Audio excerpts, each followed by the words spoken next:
At the start of 2026, the Federal Reserve had one job left to finish. Inflation was cooling, the job market was holding, and after 2 years of keeping rates high, the Fed had penciled in rate cuts for this year. The soft landing everyone had been hoping for looked like it was finally happening. Then, on February 28th, the United States and Israel launched coordinated airstrikes on Iran. And within 72 hours, one of the most important shipping lanes on the planet closed. Gas prices crossed $4 a gallon. Inflation jumped to 3.3% in March, the highest in nearly 2 years. The Fed froze. Rate cuts moved from probable to nearly impossible. And economists started using a word that nobody wanted to hear again: stagflation. In this video, we are going to explain exactly what happened, why it hit your wallet so fast, and what it means for the economy for the rest of 2026. To understand why a conflict in the Middle East shows up in your gas tank within weeks, you need to understand one body of water. The Strait of Hormuz is a narrow passage, about 33 miles wide at its narrowest, between Iran and Oman, connecting the Persian Gulf to the rest of the world's oceans. Before the war, roughly 20% of the world's oil supply and 20% of its liquefied natural gas passed through that strait every single day. Saudi Arabia, Iraq, Kuwait, the UAE, Qatar. All of it moving through that one narrow channel on its way to China, India, Japan, South Korea, and Europe. On March 2, 2026, Iran's Revolutionary Guard officially confirmed the strait was closed. They had already launched 21 confirmed attacks on merchant ships. They laid sea mines in the passage. War risk insurance premiums made it economically impossible for most vessels to attempt the crossing. Tanker traffic dropped by 70% almost immediately, then to near zero. The IEA, the International Energy Agency, called it the largest supply disruption in the history of the global oil market. Not since the 1970s, not since the Iranian Revolution. Larger than all of them. 8 million barrels per day, stranded, going nowhere. Saudi Arabia has an alternative route, a pipeline to the Red Sea port of Yanbu, running at maximum capacity. The UAE exports some oil through Fujairah. But together, those alternatives cover maybe a third of what the strait normally handles. The rest? Stuck. Here's the part that most news coverage skips. When people talk about oil prices, they talk about your gas tank. And yes, gas prices crossed $4 a gallon in late March, up from about $3 the day the war started. That's a 40% increase in under 5 weeks, the largest one-month jump in gasoline prices since 1967. But gas at the pump is only one part of this. Oil is in almost everything. Petroleum is used to make plastics, which means it's in your packaging, your electronics, your clothing. Diesel fuel prices more than doubled. And most food in America is shipped by truck. Grocery prices haven't spiked yet. But the March CPI report flagged it directly. More expensive diesel is contributing to rising production costs across the food supply chain. Economists expect grocery prices to move higher in the coming months. Airlines have already responded. Jet fuel costs surged. Airfare jumped 2.7% in March alone and is up nearly 15% year over year. UPS and FedEx announced fuel surcharges, which means anything you order online now costs more to deliver. The economist Mark Zandi at Moody's Analytics put it plainly: we should see a bump in airline tickets. Grocery prices will probably be a bit higher. It goes to transporting food from the port or the farm to the store shelf. This is what economists mean when they call energy a stealth tax. You see it at the pump, but you're also paying it every time you buy anything that was manufactured, packaged, or delivered. American consumers paid an estimated additional $8.4 billion in fuel costs in just the first month after the war started. That money came directly out of household budgets. Lower-income households feel this hardest. Households earning under $30,000 a year spend about 7% of their income on gas. That's not a rounding error. That's rent money. The Federal Reserve had one planned rate cut for 2026. Before February 28th, 60% of economists surveyed expected that cut to come in June. Markets were pricing it in. Mortgage brokers were preparing for it. People waiting to refinance their homes were waiting for it. Now those cuts have been pushed to at least late 2026, if they happen at all. The CME FedWatch tool, which tracks market expectations for rate moves, now predicts the Fed won't cut rates a single time this year. 9% of economists in April's survey believe the Fed's next move won't be a cut. It will be a hike. Here is why this matters for you directly. The Fed controls short-term interest rates. Those rates ripple through mortgages, car loans, credit card APRs, business borrowing costs, everything that involves borrowed money. Every month those cuts don't come is another month of elevated mortgage rates, another month of high auto loan payments, another month where small businesses can't afford to borrow to grow. The Fed is caught in a trap. Cut rates and you risk stoking inflation further. Raise rates and you risk killing an already slowing economy.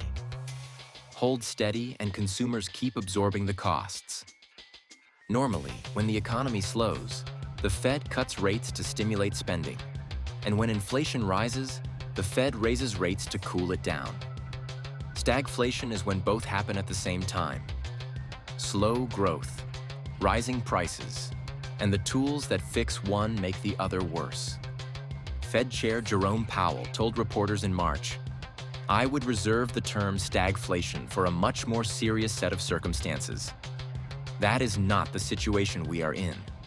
He may be right that full stagflation hasn't arrived yet, but the conditions that create it are stacking up in real time. Consumer sentiment hit a record low in April.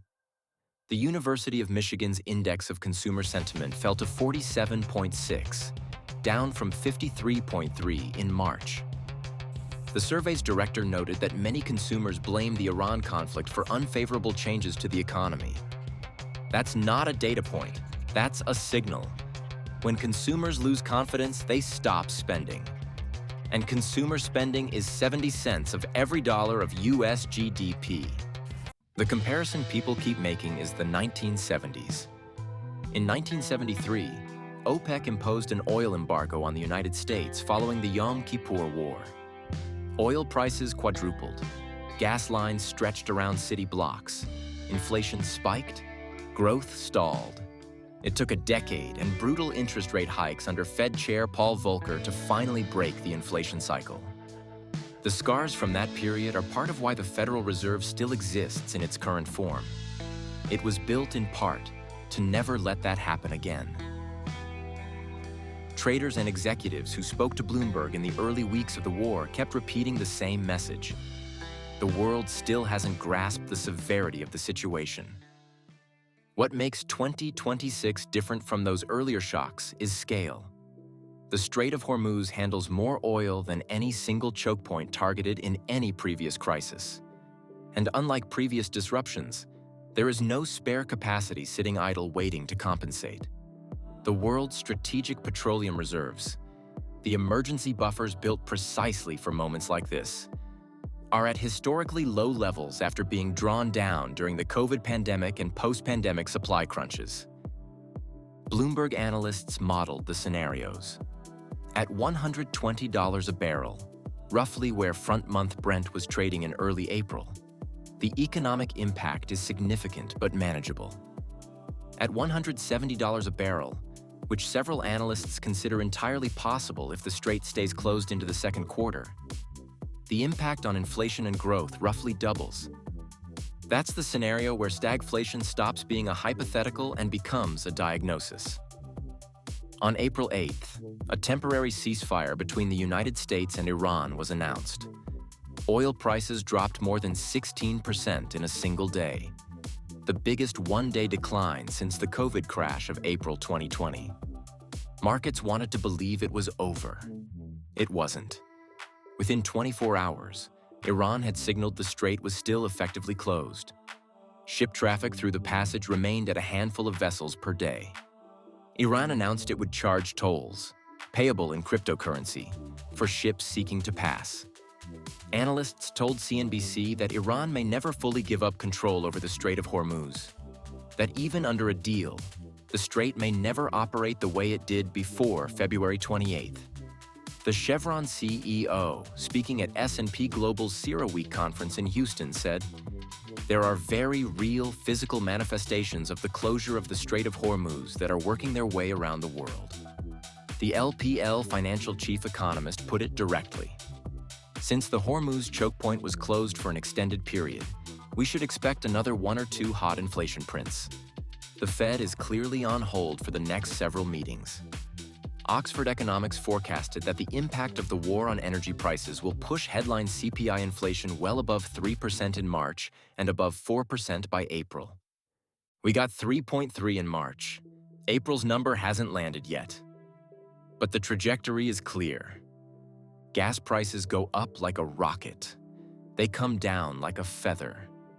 Even if the ceasefire holds, even if the strait reopens fully, and right now neither of those things is certain, the prices you are paying today will not come down quickly. Economists call this the rockets and feathers principle. It's not a law of physics. It's a description of how energy markets actually behave. You're going to be paying for this through much of the year. Here's what the last 6 weeks have done to the American economy. Gas up 40%. Inflation at 3.3% and rising. Rate cuts gone. Consumer sentiment at a record low. And 20% of the world's oil supply moving through a strait that is still, as of today, effectively closed. The soft landing the Fed promised for 2026 has not been canceled. Not yet. But it has been deferred. And the longer the strait stays closed, the harder it becomes to get back to where we were in January. A conflict 7,000 miles away. A shipping lane 33 miles wide. And a carton of eggs that costs a little more every week. That is how a war in the Persian Gulf becomes a tax on your kitchen table. If you found this useful, subscribe. We cover exactly this. The gap between what the headlines say and what it actually means for your money.